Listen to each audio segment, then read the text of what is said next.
नमस्कार मित्रांनो. आता माणूस काय करतोय, घरचं तोडतोय या. झाड बांधायला जे आजी पंचायत आहे ना ते तोडतोय या आणि नर्सरीत जातोय आणि ते नवीन घेऊन येते या. मग ते आणण्यापेक्षा आपलं संपला ना, आपलं का तोडता? आणि बरं ह्याला रोग नाही, राया नाही, काय नाही. ते नर्सरी तुम्ही आणताय त्याला रोग राया लय आहे. ते वाढत नाही, त्याच्यामुळे औषध लावा, दुनिया करा. ह्याला काय आहे का? आजी पंचाने सांभाळलं तेच सांभाळा, ते आणू नका. नाना, हा. नाशिकला जे वृक्षतोडी विरोधात आंदोलन चाललंय हा. त्याच्या विरोधात तुम्हाला काय बोलायचं? असं होतं की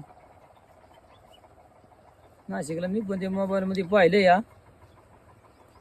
जे आपलं सयाजी शिंदेजी साहेब आहेत त्यांच्या गोष्टी खऱ्या आहेत. कारण अशा खऱ्या आहेत की झाड ज्याने लावलंय त्याला किती त्रास झाला असेल, आणि झाड तोडणाऱ्याला लय सोपं आहे. 10 ठोके घालायचे, 20 ठोके घालायचे, झाड तोडून टाकेल ते. पण आज त्या झाडापासून आपल्याला काय भेटते? ऑक्सिजन भेटलं, तो आपला जीवन लोकांचं जगतो त्याच्यावर.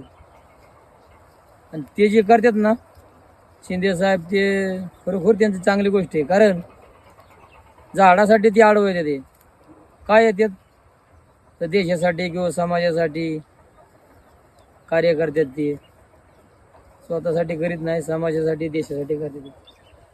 कारण झाड हे माणूस लावतो आणि कुठलं पण अजून पण माणूस झाड लावतोयच, त्याचा त्रास किती मोठा होतोय. खरोखर तुम्हाला ठिकाणी नडतंय बाबा एवढ्या एवढ्या भागात, ते तोडणं गरजेचं काम आहे. पण मकरच झाडं तोडणं लय अवघड गणित आहे. कारण झाड जवळजवळ 80-90 वर्ष एक एक झाड जगतंय. आता आमचं वय एवढं की 50-60-70 वर्ष झाली तरी झाडं आहेत. आम्ही जुनी झाडं बघितलेली, कारण आम्ही बकरी चारतो ना. आमच्या वडिलाच्या काळातली सुद्धा झाडं अजून आहेत. म्हातारी झाल्यात ती, पण आहेत. आणि आता आम्ही रानात फिरतो का, आम्हाला रानात छत्री आहेत का? झाडाखाली उभं राहतो या. पुढं बांधावं गेलं तर झाड आहेत. काही शेतकऱ्याने लावलेले आहेत, काही जमिनी उगवले ते राखल्या, त्यांनी पण ती तोडली नाहीत. म्हणजे शेतकऱ्याला पण मानलं पाहिजे का? झाड आहे ती शोभा आहे ना. आम्ही आज 3री पिढी फिरतोय, बांधाला झाड आहे म्हणून तिथं गडीवर उभं राहतोय.